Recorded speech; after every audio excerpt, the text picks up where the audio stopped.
Hello dear students, good morning. हम लोग आज एनसीईआरटी 2.7 जो हमारा क्वेश्चन है उसको आगे बढ़ाते हैं और क्वेश्चन को सॉल्व करते हैं।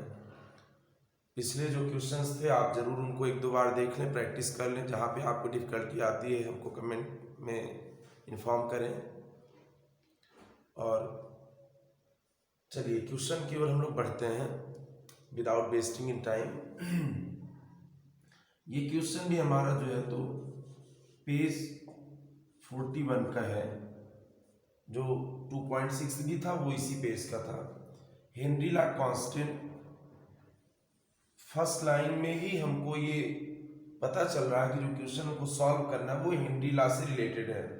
Henry law constant for CO2 is 1.67 into 10⁸ pascal, 2 pascal 298 Kelvin at 298 Kelvin. The quantity of CO2 in 500 ml of soda water when packed under 2.5 atm CO2 under 2.5 atm CO2 pressure at 298 Kelvin. Simple way में देखो, Henry ला का formula आपने जो पिछला question था हमारा उसमें भी देखा हुआ था। हेनरी ला क्या होगा, हमारा सॉल्युबिलिटी ऑफ गैस जो होगी वो किस पे डिपेंड करती है, कितना प्रेशर एग्जर्ट हो रहा है उस पर। सिर्फ हम ये बोल सकते हैं कि यहाँ पे हमको कैलकुलेट क्या करना है, the quantity of CO2, quantity of CO2 calculate करनी है आपको, कितनी क्वांटिटी होगी।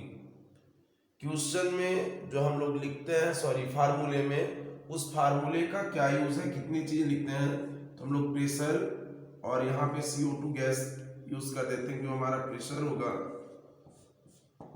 CO2 वो किसके प्रोपोर्शनल होगा, हम बोल सकते हो mole fraction of the gas. यहाँ पे जो भी गैस ले रहे हैं अपन, प्रेशर मोल फ्रैक्शन गैस की इक्वल होगा। आप फार्मूले को PCO2 is equal KHxCO2। Quantity कहां पे है बताओ, इस फार्मूले में क्वांटिटी मतलब ये वैल्यू हमको क्वेश्चन में शुरू में दिया है PCO2 हमारा क्या हो गया, ये पैक्ड 2.5 atm ये यहाँ पे प्रेशर की वैल्यू हो गई।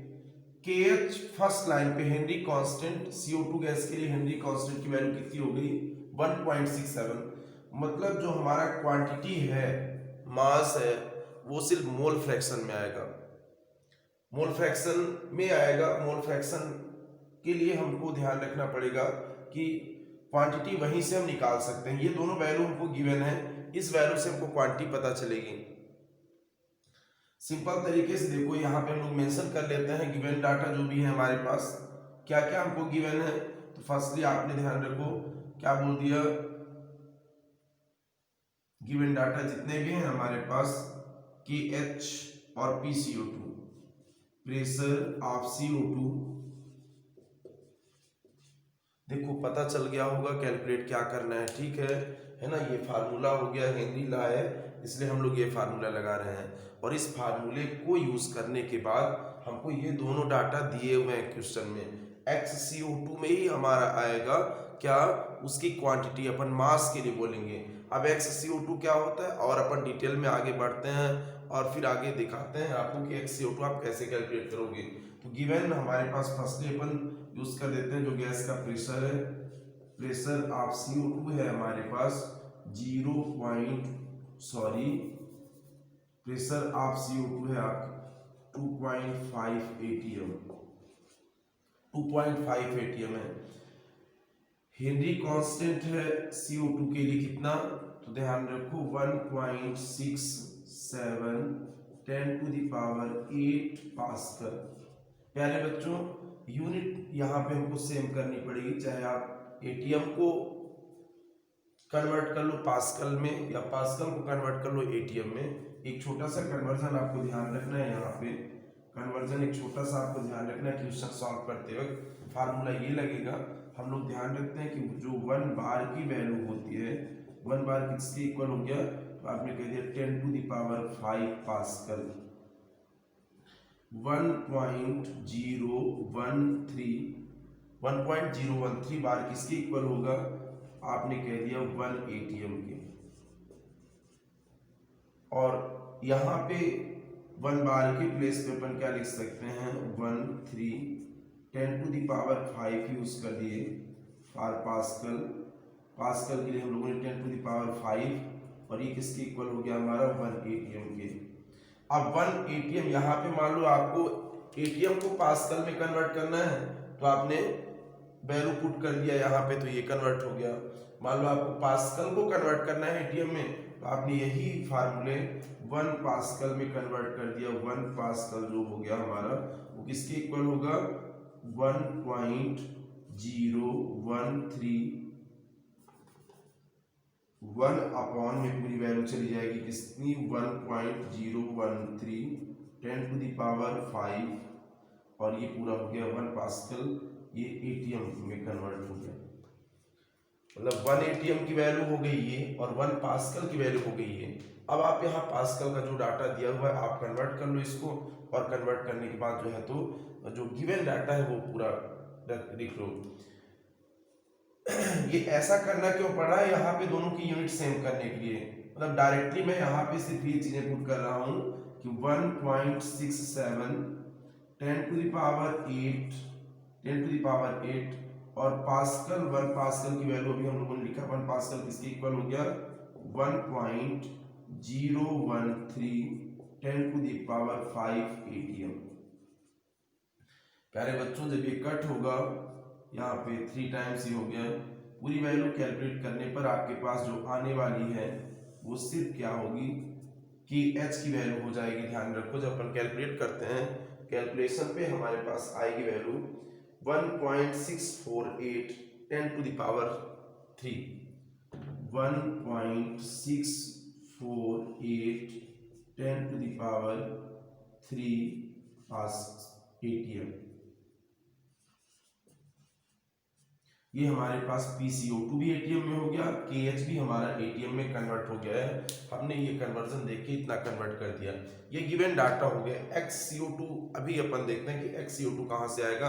इतनी चीजें आप देख लो और इनको नोट डाउन कर लो।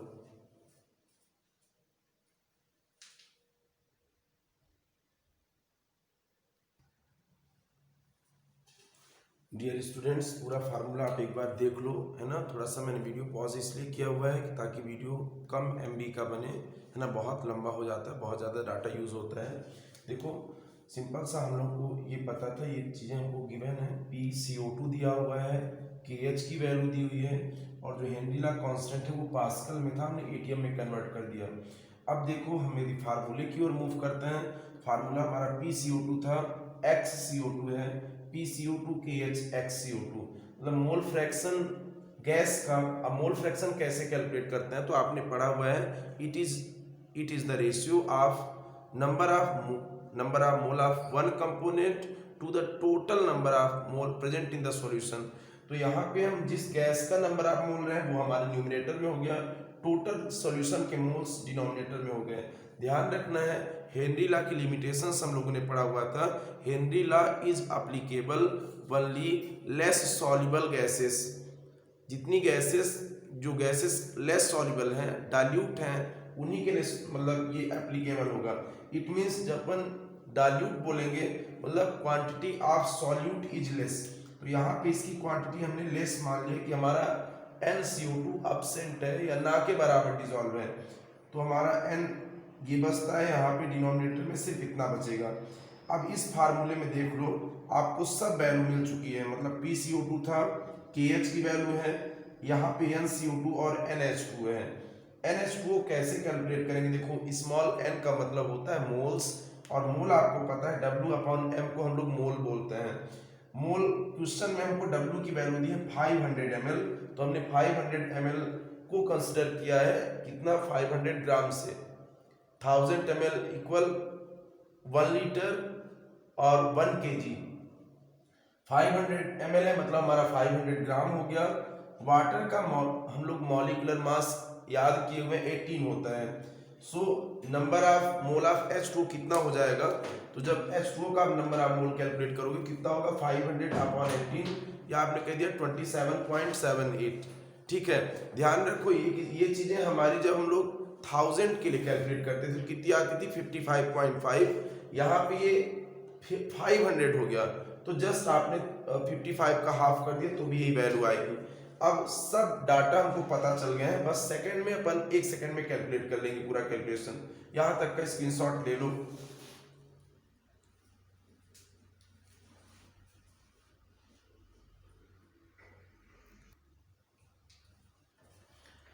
इतना करने के बाद एक बार फिर से फार्मूला स्टार्ट करते हैं। देखो, और फार्मूला हम लोग का क्या रहता था कि जो प्रेशर है गैस का, pressure of CO2 equal KH, और यहाँ पे हम लोग NCO2 अपॉन NH2O, सभी वैल्यूज हम लोगों ने कन्वर्ट कर लिया था, कन्वर्ट कर लिया है कंप्लीट वैल्यू को। और ये हमारा क्या होगा, देखो PCO2, पहली चीज तो हमको कैलकुलेट क्या करना है, वैसा हम लोग ट्रांसपोज कर लेते हैं वैल्यू को। तो हमारा NCO2 कैलकुलेट करना है हमको क्वेश्चन में। बाकी चीजें हमारी क्या हो जाएंगी, बाकी चीजें हो जाएंगी PCO2 NH2O अपॉन KH।